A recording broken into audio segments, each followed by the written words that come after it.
بسم الله الرحمن الرحيم. اهلا بكم اعزائي المشاهدين، مشاهدي ومتابعي قناه كره لوكر. كما عودناكم عن سلسله حلقات اللاعبين السعوديين. النهارده معنا لاعب جديد وهو مسعود الربيعي.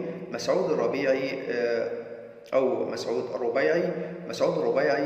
مسعود فرج الربيعي ولد 17 ديسمبر 1995 وعمره 27 سنه.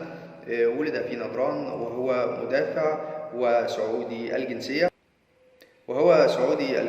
ويلعب حاليا لصالح نادي نجران برقم 55. أما عن مسيرته الشبابية سنة 2015-2020 لعب لصالح نادي الأخدود و2022 لعب لصالح نادي الباطن، و2022 لعب لصالح نادي نجران السعودي.